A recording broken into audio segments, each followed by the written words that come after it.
और खबर सिवान के महाराजगंज से है, जहां भोजपुरी एक्ट्रेस तृषाकार मधु के कार्यक्रम में डांस के दौरान मंच टूट गया और मंच पर खड़े लोग नीचे गिर गए। बताया जा रहा है कि महावीरी अखाड़े बेकाबांध भैया बहिनी में सांस्कृतिक कार्यक्रम का आयोजन किया गया, जिसमें तृषाकार मधु परफॉर्म कर रही थी और इसी दौरान स्टेज टूट गया। ये वीडियो गुरुवार का बताया जा रहा है। हालांकि गनीमत ये रही कि हादसे में किसी को गंभीर चोट नहीं आई है। तस्वीरें देखिए आप, जहां पर डांस परफॉर्मेंस के दौरान अचानक से स्टेज टूट जाता है और स्टेज पर खड़े जितने भी लोग हैं सभी गिर जाते हैं। लेकिन यहाँ पर अच्छी बात ये रही कि किसी को भी गंभीर चोट नहीं आई है।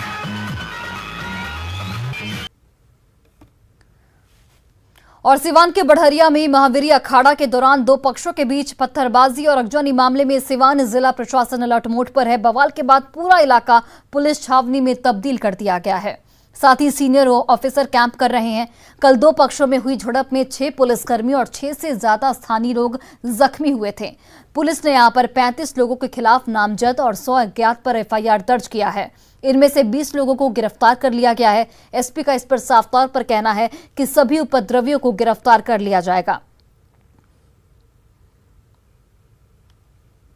दर्ज की गई है, जिसमें 35 लोग नामजद हैं और करीब 100 अज्ञात हैं। इसमें से 20 लोगों की गिरफ्तारी की गई है और जो भी इस उपद्रव में शामिल थे उनकी पहचान कर ली गई है और बाकी जो अज्ञात हैं उनके भी पहचान की पक्का प्रयास किया जा रहा है। और वहीं देखिए, सीएम हेमंत सोरेन की विधानसभा सदस्यता को लेकर जारी असमंजस पर जेएमएम ने अब राज्यपाल रमेश बैस पर सवाल खड़े किए हैं। जेएमएम महासचिव सुप्रियो भट्टाचार्य ने प्रेस कॉन्फ्रेंस कर कहा कि राज्यपाल को चुनाव आयोग का फैसला बताना चाहिए।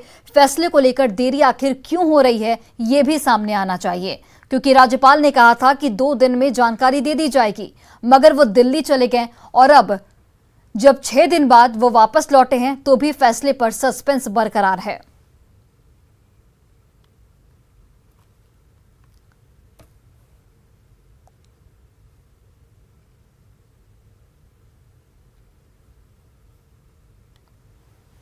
और बिहार में नगर निकाय चुनाव की तारीखों का ऐलान हो गया है। इस बार 2 फेज में निकाय चुनाव होगा। पहले फेज की वोटिंग 10 अक्टूबर को होगी, जिसकी मतगणना 12 अक्टूबर को होगी। वहीं दूसरे चरण का मतदान 20 अक्टूबर को होगा और इसके वोटों की गिनती 22 अक्टूबर को होगी।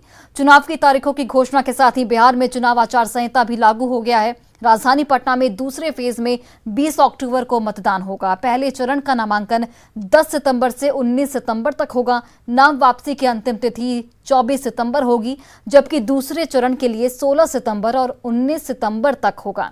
दूसरे फेज के लिए नाम वापसी की अंतिम तिथि 19 सितंबर यानी कि 29 सितंबर माफ कीजिएगा होगी। पहले फेज में 88 नगर पंचायतों में मतदान होगा, जबकि दूसरे फेज में 17 नगर निगम, 2 नगर परिषद और 49 नगर पंचायतों में वोटिंग कराई जाएगी।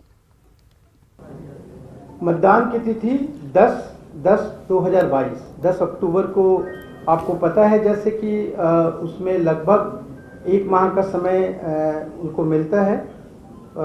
15वें दिन जब फाइनलाइज हो जाते हैं उसके 15 दिन के बाद, तो ये 10/10 को तिथि है और उस दिन को इस फर्स्ट फेज की चरण की निर्वाचन होंगे और मतदान का समय 7 बजे से 5 बजे तक रहेगा और मतगणना की तिथि 12/10 को होगी। उसके जैसे हम लोगों ने पंचायतों में किया था 1 दिन, और मतदान की तिथि 20/10/2022 20 अक्टूबर को मतदान की तिथि रहेगी और मतदान का समय पूर्व के भांति 7 बजे पूर्वाह्न से 5 बजे अपराह्न तक रहेगा और मतगणना की तिथि 22/10 को होगी, मतदान के 1 दिन के बाद। पटना के राजीव नगर इलाके में सड़क हादसे के बाद जमकर बवाल हुआ। हादसे में एक शख्स की मौत हो गई, जिसके बाद गुस्साए लोगों ने अगजनी करते हुए सड़क जाम कर दिया। वे मृतक के परिजनों को मुआवजा और सरकारी नौकरी देने की मांग कर रहे थे। घटना अटल पथ के पास की है, जहां एक गाड़ी के धक्के से गैस एजेंसी के वेंडर सुधीर शाह की मौत हो गई थी। इसके बाद लोगों ने यहां पर जमकर हंगामा किया। तस्वीरें देखिए आप, जहां पर लोगों की ओर से अगजनी की जा रही है। लोगों की ओर से साफ तौर पर यह मांग किया जा रहा है कि मृतक के परिजनों को सरकारी नौकरी और उचित मुआवजा दिया जाए। एक्सीडेंट से 4 चक्का वाला मार दिए, स्पोर्ट खत्म हो गया है। हमारा मांग है कि हमारा जो उसका बाल बच्चा है उसको पढ़ाई लिखाई करवावे और जो मुआवजा है वो दे। हम लोग का यही मांग है सर। देवघर में अग्निवीर की बहाली को लेकर युवाओं में उत्साह देखने को मिल रहा है। बहाली में शामिल होने से पूर्व अभ्यर्थी कैरेक्टर सर्टिफिकेट के लिए एसपी ऑफिस पहुंच रहे हैं, जिससे उन्होंने बहाली में शामिल होने का मौका मिले। केंद्र सरकार की ओर से बहाली की घोषणा के बाद से युवाओं में काफी खुशी देखी जा रही है।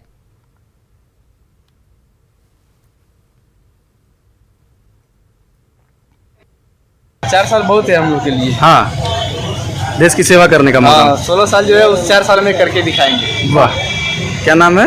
विजय पंडित।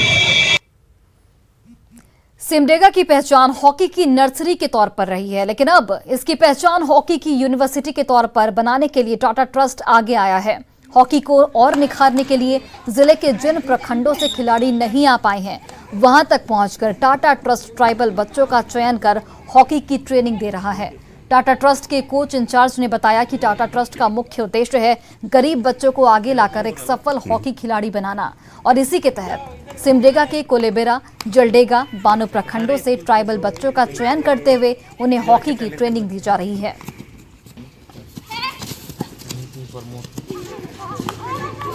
इस छोर पे सिर्फ फुटबॉल ही है।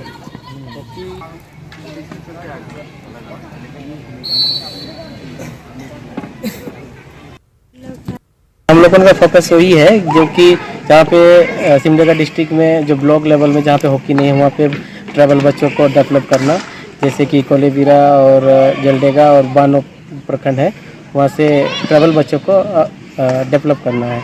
ग्रास रूट से सिलेक्ट करके हम लोग को ना डीसी जो कि टर्फ में 2 दिन ट्रेनिंग देते हैं, वहाँ से अन्यथा जो भी सेंटर हॉस्टल है वहाँ पे वो लोग प्लेटफॉर्म अच्छा मिल सकता है, और हॉस्टल जाके वो लोग अपना गेम, अपना भविष्य सुधार सकते हैं।